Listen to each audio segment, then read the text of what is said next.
Assalamualaikum warahmatullahi wabarakatuh. Kami dari kelompok 2 pengantar ilmu pendidikan kode jadwal 2019206787 akan menjelaskan tentang landasan dan asas-asas pendidikan.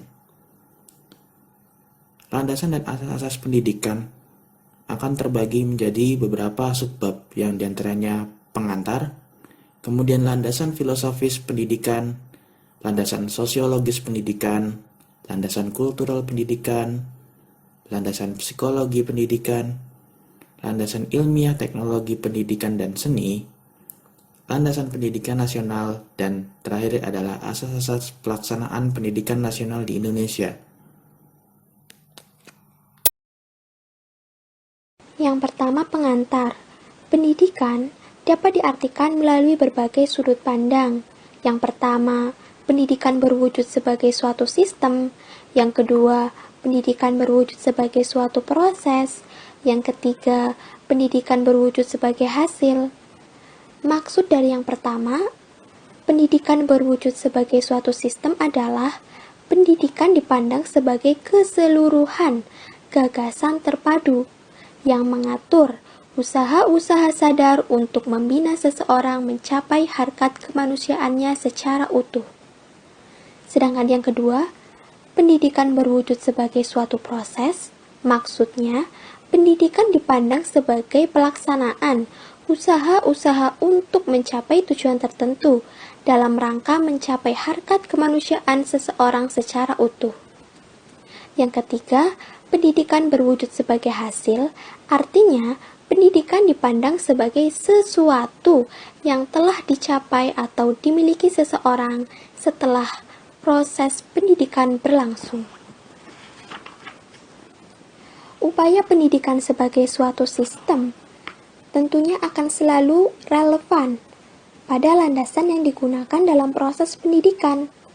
Landasan pendidikan secara umum menyangkut yang pertama, landasan filosofis, yang kedua, landasan sosiologis, yang ketiga, landasan kultural, yang keempat, landasan psikologis, dan yang kelima, landasan ilmiah dan teknologis. Landasan filosofis pendidikan. Secara harfiah, filsafat berarti cinta akan kebijakan. Untuk mengerti dan berbuat secara bijak, ia harus memiliki pengetahuan, dan pengetahuan diperoleh melalui proses berpikir, yaitu berpikir secara mendalam, logis, dan sistematis. Dalam pengertian umum filsafat adalah cara berpikir secara radikal, menyeluruh, dan mendalam, atau cara berpikir yang mengupas sesuatu sedalam-dalamnya. Adapun yang dimaksud dengan landasan filosofis dalam pendidikan adalah pentingnya rumusan yang didapatkan dari hasil berpikir secara mendalam, analitis, logis, dan sistematis dalam merencanakan, melaksanakan, dan mengembangkan pendidikan dalam pelaksanaannya di sekolah. Upaya pendidikan tidak dapat dipisahkan dari pemikiran-pemikiran filsafati yang terjadi di belakang peristiwa pendidikan. Pandangan hidup sebagai sistem nilai yang dipegang teguh bukan semata-mata terdapat pada individu, melainkan juga pada sekelompok masyarakat suatu bangsa. Bagi bangsa Indonesia, pandangan hidup bangsa adalah Pancasila. Oleh karena itu, kaidah dan norma sosial maupun sistem nilai yang dianut secara nasional mengacu kepada Pancasila.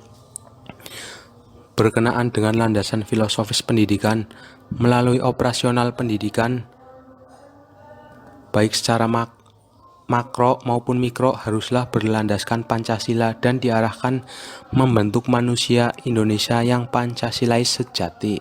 Pancasila sebagai landasan filosofis pendidikan berarti bahwa dalam merumuskan tujuan, metode, materi, dan pengelolaan belajar dan mengajar dijiwai dan didasarkan pada Pancasila.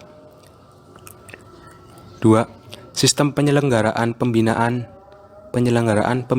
dan pengembangan pendidikan nasional haruslah berlandaskan Pancasila. 3. Hakikat manusia adalah makhluk individu, makhluk sosial, makhluk susila, dan makhluk religius. Haruslah diwujudkan melalui upaya pendidikan, sehingga akan tercipta integritas kepribadian Indonesia. Sehingga akan tercipta integritas kepribadian manusia Indonesia sesuai dengan yang dicita-citakan oleh Pancasila.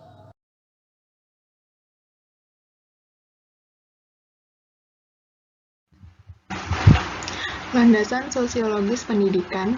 Yang pertama ada pendidikan dan masyarakat, dan yang kedua pendidikan dan perubahan sosial. Yang pertama, keluarga dan sekolah. Faktor terpenting dalam hubungan antara keluarga dan sekolah adalah bahwa keluarga tetap mempunyai tanggung jawab utama dalam proses sosialisasi. Yang kedua, pemerintah dan sekolah. Tugas utama pemerintah adalah mengupayakan agar sekolah dapat menjadi masyarakat baru yang dapat bertanggung jawab dan ikut berpartisipasi aktif dalam membangun masyarakat sesuai dengan garis kebijaksanaan pemerintah.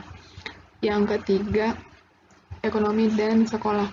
Pertumbuhan ekonomi masyarakat tergantung pada ketersediaan tenaga ahli yang terdidik dan terlatih yang dihasilkan oleh sekolah. Yang keempat, agama dan sekolah.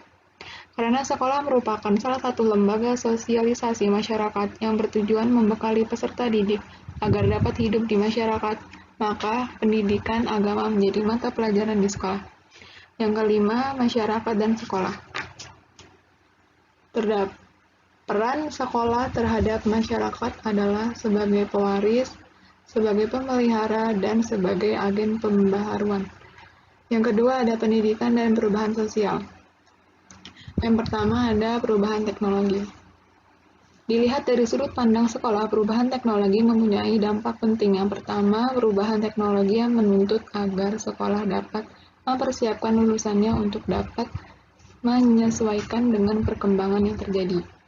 Yang kedua ada perubahan demografi.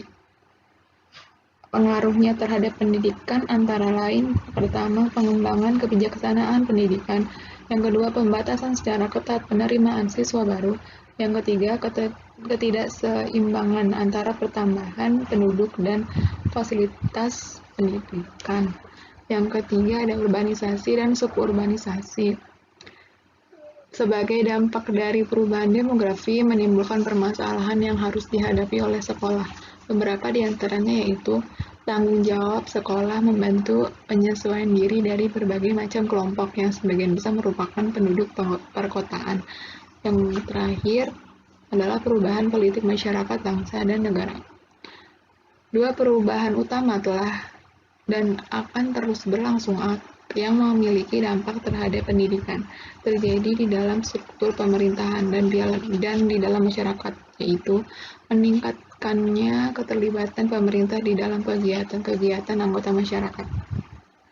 Akibat perubahan itu pada pendidikan dapat dilihat antara lain bentuk finansial, negara bagian atau provinsi kepada pendidikan dan peraturan perundang-undangan yang berkaitan dengan pengelolaan dan kebijaksanaan sekolah.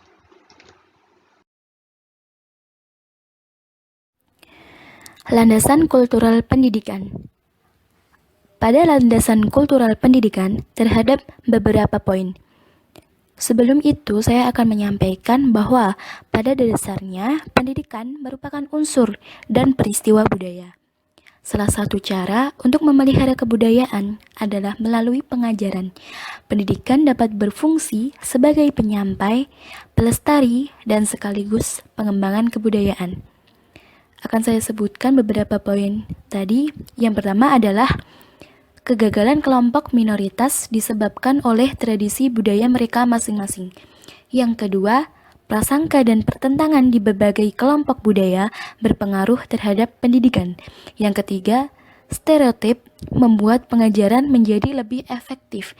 Yang keempat, faktor budaya dalam proses pengajaran sangatlah penting. Mengajar merupakan upaya mengkomunikasikan secara jelas tentang nilai-nilai pengajaran. Dalam hal ini, banyak faktor yang mempengaruhi, seperti nilai-nilai budaya orang tua, penggunaan bahasa, keadaan sosial yang dibawa anak dari lingkungan ataupun tradisi, dan pengaruh kelompok dominan. Keadaan ini mensyaratkan perhatian, pemahaman, dan penyesuaian guru agar peran serta orang tua dalam kegiatan sekolah dapat tercipta. Yang kelima, pelatihan budaya untuk pendidikan. Perlu dikembangkan kondisi sekolah yang di dalamnya terdapat pertentangan antara kelompok mayoritas dan minoritas yang sering menghadapi konflik budaya antara guru, siswa, dan orang tua. Kelompok ini menuntut adanya pelatihan budaya bagi pendidik agar ia mampu menghubungkan nilai-nilai budaya dengan pengajaran dan proses pengajaran. Yang keenam, masalah kewibawaan merupakan ubahan atau variabel yang tidak dapat diabaikan. Penguasaan terhadap kewibawaan guru lebih membantu siswa dalam penguasaan bahan-bahan pengajaran. Yang ketujuh, yaitu subkebudayaan atau subkultur. Perbedaan warna kulit dan kemiskinan menjadi penghambat dalam pelaksanaan pendidikan, karena kelompok-kelompok tersebut saling menolak terhadap pelayanan sekolah. Hambatan ini dapat diatasi melalui pendidikan orang tua, memadukan subkultur di sekolah, mengadakan penyesuaian tingkah laku di sekolah, dan kurikulum sekolah wajib memperhatikan latar belakang budaya siswa. Dan yang kedelapan, atau yang terakhir, yaitu dinamika kelompok sosial. Sekolah harus mampu menghilangkan adanya kelompok-kelompok minoritas dan membawanya ke arah perubahan melalui proses sosialisasi. Demikian pula, perubahan dan tuntutan serta tantangan masyarakat perlu diantisipasi secara berkesinambungan.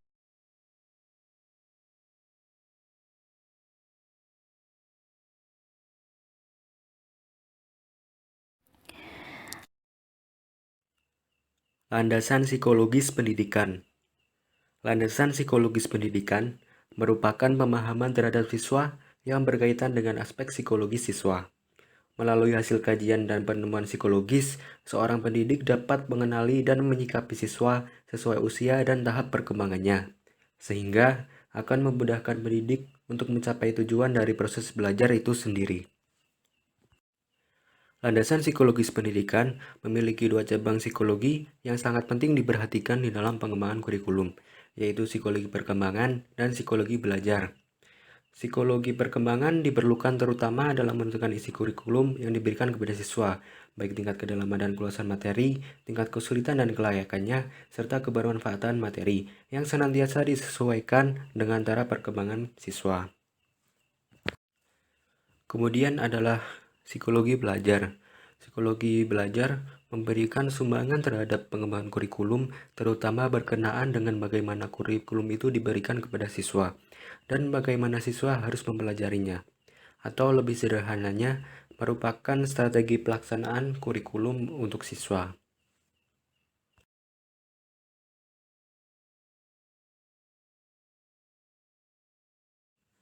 Kemudian yang selanjutnya adalah perhatian utama dalam psikologi pendidikan. Perhatian utama dalam psikologi pendidikan terdapat 4 aspek. Yang pertama adalah sifat dan karakteristik siswa, yang kedua adalah sifat proses belajar, yang ketiga adalah cara guru membuat proses belajar siswa, dan yang keempat adalah penetapan prinsip-prinsip ilmiah. Yang pertama adalah sifat dan karakteristik siswa. Dengan melalui pendekatan psikologi, diharapkan siswa dapat memiliki karakter yang positif melalui pembiasaan untuk bisa mengontrol emosinya. Pembiasaan untuk mengontrol emosinya ini bisa didapatkan melalui proses pendidikan itu sendiri. Kemudian yang kedua adalah sifat proses belajar. Berhasil atau tidaknya pendidikan itu tergantung dari proses belajar dan teori psikologi. Sehingga konsep belajar itu sangat diperlukan oleh peserta didik dalam proses belajar. Sehingga ketika konsep belajar itu dikuasai, proses belajar akan berhasil. Kemudian adalah yang ketiga, cara guru membuat proses belajar siswa. Ketika guru menguasai konsep dasar belajar yang diterapkan dalam proses pembelajaran, maka tujuan dari proses belajar akan tercapai, sehingga siswa yang mengikuti pembelajaran akan merasa lebih efektif dan proses belajar itu bisa berhasil. Hal itu berkaitan dengan sifat yang kedua, di mana proses belajar akan berhasil dengan konsep belajar, Di sini ketika kita menguasai konsep belajar dan dapat diterapkan dalam proses belajar, maka akan tercipta pembelajaran yang lebih efektif. Kemudian adalah prinsip-prinsip ilmiah, penetapan prinsip-prinsip ilmiah.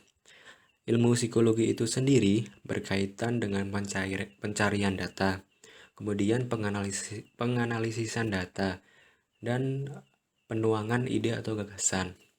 Di dalam pendidikan, prinsip-prinsip tersebut dapat dipakai guru ketika melakukan pencatatan data terhadap proses pembelajaran yang selama ini dilakukannya. Kemudian data tersebut dapat dianalisis dan data tersebut juga dapat ditambahi ide atau gagasan apabila data tersebut memiliki kekurangan atau tidak. Data-data tersebut kemudian dikumpulkan dan untuk mengetahui apakah proses pembelajaran yang selama ini dilakukan oleh guru berhasil atau tidak, efektif atau tidak. Seperti itu.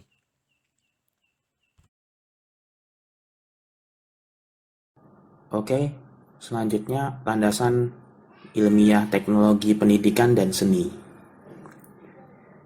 Kemampuan dalam bidang iptek menyangkut kemampuan dalam ilmu pengetahuan, kemudian rekayasa, teknologi dan seni. Kegiatan ilmu pengetahuan yang menyangkut proses menyelidiki suatu fenomena yang menghasilkan teori, model, dan cara-cara untuk mempengaruhi fenomena tersebut. Kemudian, kegiatan teknologi adalah proses memproduksi barang dan jasa yang menghasilkan sejumlah konsep dan metode mengenai proses produksi tersebut. Kemudian, kegiatan rekayasa menghubungkan kegiatan ilmu pengetahuan dan teknologi tersebut. Maksudnya, yaitu mencari bagaimana caranya menyesuaikan suatu masalah. Pendidikan adalah suatu usaha sadar untuk menyiapkan peserta didik melalui kegiatan bimbingan, pengajaran, dan atau latihan bagi perannya di masa yang akan datang. Kemudian teknologi adalah aplikasi dari ilmu pengetahuan ilmiah dan ilmu-ilmu lainnya untuk memecahkan masalah-masalah praktis. Ilmu dan teknologi ini tak bisa dipisahkan. Ilmu, pengetahuan, dan teknologi berkembang teramat pesat seiring lajunya perkembangan masyarakat. Maka dari itu, perkembangan iptek secara langsung akan menjadi isi atau materi pendidikan, sedangkan secara tidak langsung memberikan tugas kepada pendidik kan untuk membekali masyarakat dengan kemampuan pemecahan masalah yang dihadapi sebagai pengaruh perkembangan ilmu pengetahuan, teknologi, dan seni. Selain itu, perkembangan ilmu pengetahuan, teknologi, dan seni juga dimanfaatkan untuk memecahkan masalah pendidikan.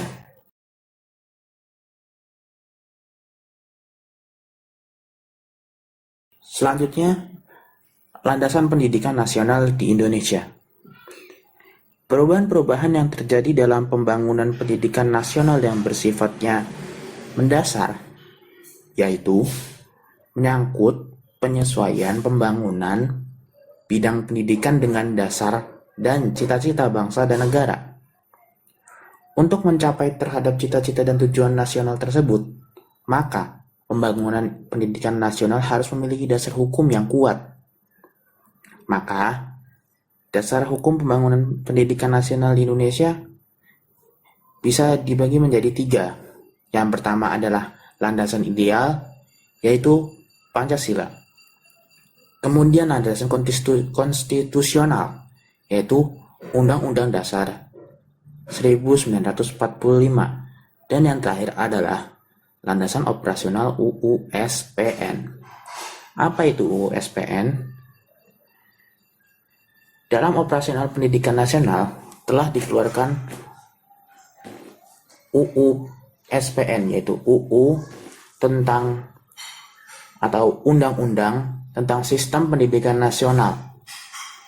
Yang saat ini yang berlaku itu adalah Undang-Undang Nomor 20 Tahun 2003 tentang Sistem Pendidikan Nasional.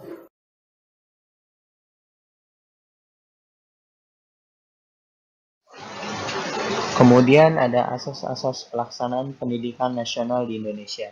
Yang pertama ada asas semesta, menyeluruh, dan terpadu, yang berarti bahwa pendidikan nasional terbuka bagi setiap manusia Indonesia, mencakup semua jenis dan jenjang pendidikan dan merupakan satu kesatuan usaha sadar yang tidak dapat dipisahkan dari keseluruhan usaha pembangunan bangsa. Yang kedua, ada asas pendidikan seumur hidup. Ketiga, asas tanggung jawab bersama antar keluarga, masyarakat, dan pemerintah. Keempat, asas pendidikan berlangsung dalam lingkungan rumah tangga, sekolah, dan masyarakat. Kelima, asas keselarasan dan keterpaduan dengan ketahanan nasional dan wawasan Nusantara. Yang keenam, ada wawasan Bhinneka Tunggal Ika. Yang ketujuh, asas keselarasan, keserasian, dan keseimbangan. Yang kedelapan, asas manfaat adil dan merata yang meliputi asas non-diskriminatif yang memandang manusia Indonesia seutuhnya tanpa diskriminasi, baik atas dasar kesukuan, daerah, keturunan, derajat, jenis kelamin, dan kekayaan, maupun atas dasar agama dan kepercayaan terhadap Tuhan Yang Maha Esa. Yang kesembilan, ada asas Ing Ngarso Sung Tolodo, Ing Madio Mangunkarso, Tutwuri Handayani, yang berarti bahwa seorang pendidik harus memberi teladan ketika memimpin, memberi motivasi ketika bersama di tengah-tengah para siswa, dan memberi semangat serta dorongan ketika dimintai restu oleh para siswa.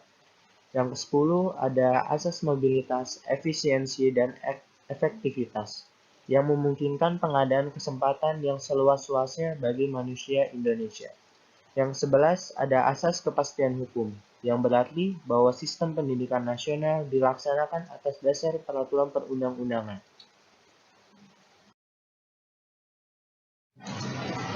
Kemudian ada acuan pelaksanaan pendidikan. Yang pertama ada asas Tutwuri Handayani. Ajaran ini secara lengkap berbunyi Ing Ngarso Sung Tolodo, Ing Madio Mangunkarso, dan Tutwuri Handayani. Artinya, jika di depan menjadi teladan, jika di tengah bangkitkan hasrat untuk belajar, dan jika di belakang memberi dorongan dan pengawasan. Kemudian, yang kedua ada asas pendidikan seumur hidup. Pokok pikiran dalam pendidikan seumur hidup ialah bahwa setiap individu harus memperoleh kesempatan yang tersusun baik dan sistematis untuk mendapat pengajaran, studi, dan belajar kapanpun. Konsep pendidikan seumur hidup mempersyaratkan adanya pengakuan bahwa cara hidup dan fungsi manusia berubah sesuai dengan pergantian umur, dan dunia dan kehidupan manusia mengalami perubahan dari waktu ke waktu. Yang ketiga ada pendidikan untuk semua. Karena tuntutan global yang kenyataannya masih banyak orang buta huruf, UNESCO pada tahun 1987 mencanangkan suatu program pendidikan bagi semua orang di kawasan Asia dan Pasifik, yang kemudian diadakan konferensi dunia dan melahirkan deklarasi tentang pendidikan untuk semua. Penerapan deklarasi dunia tentang pendidikan untuk semua dilakukan dengan memperhatikan cakupan yang menjadi pusat sasaran, yaitu yang pertama, perluasan pendidikan anak dan berbagai kegiatan pengembangannya termasuk upaya mengikutsertakan keluarga dan masyarakat, terutama untuk anak-anak miskin yang kurang beruntung dan yang menyandang kelainan fisik dan atau mental. Yang ketiga, peningkatan mutu pendidikan dasar dan pelatihan keterampilan yang diarahkan pada peningkatan kesejahteraan, kesempatan yang mendapatkan lapangan pekerjaan, dan meningkatkan produktivitas kerja bagi semua kelompok sasaran warga belajar. Yang ketiga, ada peningkatan minat baca bagi seluruh masyarakat dalam kaitannya dengan upaya mencerdaskan kehidupan bangsa dan meningkatkan peran kesetaraannya di dalam kegiatan pembangunan.